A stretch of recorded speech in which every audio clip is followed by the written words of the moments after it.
विकास के नाम पर लगातार बढ़ते शहर और बढ़ते हुए शहरों में कमर्शियल होती इमारतें। लगता है कि सब कंक्रीट जंगल बन चुका है। और पहली बार जम्मू में हाई कोर्ट ने एक निर्देश दिए हैं, और निर्देश भी दिए हैं जम्मू की सबसे बड़ी पॉश कॉलोनी गांधीनगर को लेकर।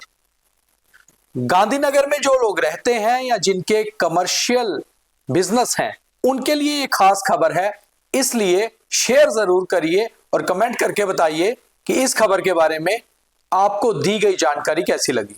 नमस्कार, मैं हूं दीपक खजूरिया और आप देख रहे हैं the news room 24 hours. High court ने गांधीनगर हाउसिंग कॉलोनी में व्यावसायिक यानी कि कमर्शियल बिल्डिंग्स का विवरण प्रस्तुत करने का निर्देश दिया है, और यह निर्देश दिया गया है बकोका को।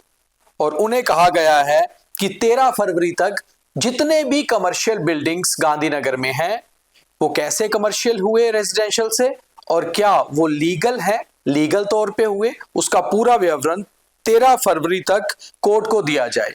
और ये निर्देश हाई कोर्ट ने बोका को दिए हैं। बोका यानी कि बिल्डिंग ऑपरेशन कंट्रोलिंग अथॉरिटी, जिसमें जेडीए, टाउन प्लानर और जम्मू म्युनिसिपल कॉर्पोरेशन तीनों आते हैं। अब आपको विस्तार से बताते हैं कि सारी खबर है क्या। जम्मू और कश्मीर और लद्दाख हाई कोर्ट ने बिल्डिंग ऑपरेशन कंट्रोलिंग अथॉरिटी यानी कि बोका को निर्देश दिया है कि वह गांधीनगर हाउसिंग कॉलोनी जम्मू में चल रहे सभी व्यावसायिक गतिविधियों का एक विस्तृत जानकारी यानी कि पूरा हलफनामा प्रस्तुत करे। यह क्षेत्र मुख्य रूप से आवासीय क्षेत्र के रूप में निर्धारित हुआ है, मगर यहां पर जो कमर्शियल एक्टिविटी हो रही है वो कैसे हो रही है, कैसे लोगों ने अपने घरों को पूरी तरह से बिजनेस हाउसेज में तब्दील कर दिया है, क्या उसके पीछे तर्क है, क्या उसके पीछे की सारी प्लानिंग है, और आखिर सबसे ज्यादा मुख्य पॉश कॉलोनी माने जाने वाली जम्मू का गांधीनगर किस तरह कमर्शियल हो गया, क्या ये लीगल तौर पे हुआ या इलीगल हुआ, इसकी पूरी जानकारी जो है कोर्ट को उपलब्ध करवाई जाए, ऐसा हाई कोर्ट का कहना है।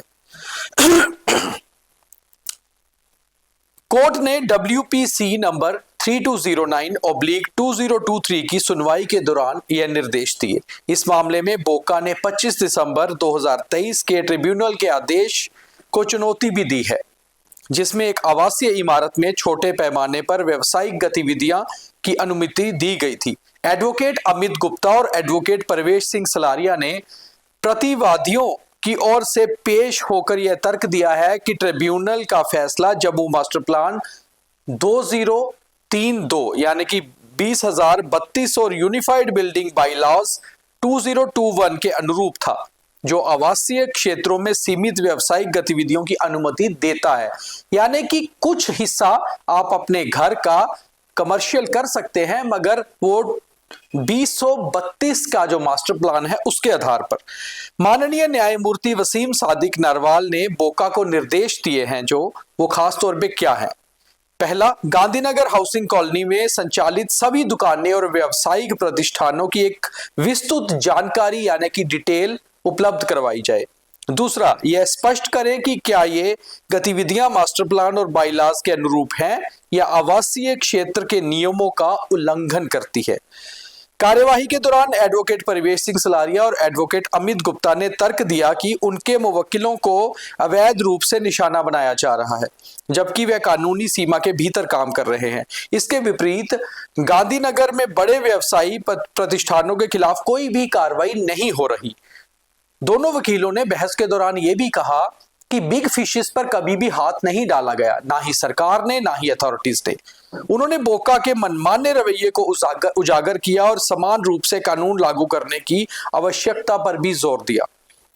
पूरी बहस को सुनने के बाद हाई कोर्ट के ऑनरेबल जज ने यह ऑर्डर दिया कि कोर्ट ने बोका के हल्फनामे की प्रति वादियों की अग्रिम रूप से देने का निर्देश भी दिया, ताकि वो 2 सप्ताह के भीतर इसका जवाब दाखिल कर सके। यह मामला अब 13 फरवरी 2025 को आगे की सुनवाई के लिए सूचीबद्ध किया गया है। निर्देश हाई कोर्ट के पारदर्शिता सुनिश्चित करेंगे, जो कि जोनिंग नियमों के रचनात्मक परिवर्तन से संबंधित चिंताओं को दूर करने को दर्शाता है। और सबसे बड़ी बात यह है कि कोर्ट ने कहा है, the court has granted the respondents the liberty to respond to बोका's affidavit within 2 weeks of filing.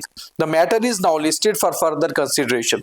This directive underscores the High Court's focus on ensuring transparency and addressing concerns of selective enforcement in the application of zoning regulations. अब सबसे बड़ी बात यह है कि 2032 के master plan के हिसाब से आप अपने घर का कुछ हिस्सा आवासीय ढांचे के हिसाब से कमर्शियल कर सकते हैं, मगर उसके बायलॉज को फॉलो करते हुए। मगर क्या गांधीनगर में जितनी भी बड़ी इमारतें बनी हैं जो घरों को कमर्शियल हाउसेज में तब्दील करती हैं, क्या वो पूरी तरह से बायलॉज को फॉलो किया गया है? हमने ये खबर आपको बताने से पहले कुछ आर्किटेक्ट से भी बात की और टाउन प्लानर से रिटायर्ड हुए कुछ ऑफिसर से भी। उनका कहना था कि कुल मिलाकर गांधीनगर में जितनी भी कमर्शियल एक्टिविटी हुई है उसमें से 90% इलीगल है, और वो इलीगल जो कार्रवाई है कहीं ना कहीं अथॉरिटीज की आंखों के नीचे ही हुई है, यानी कि उनकी जानकारी से ही। मगर बावजूद इसके कभी भी कोई बड़ा एक्शन किसी भी इमारत पर नहीं हुआ।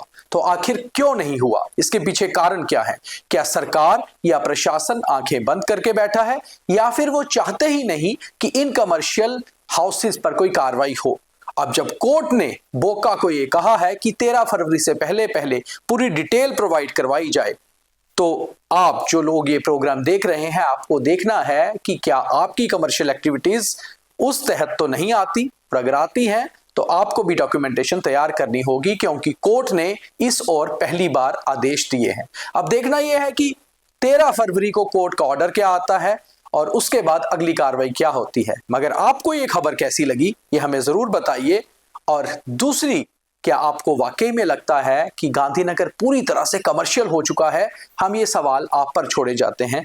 आप जो भी मानते हैं उस बारे में कमेंट करके हमें जरूर बताइए, और ये प्रोग्राम ज्यादा से ज्यादा शेयर भी करिए। बहुत धन्यवाद।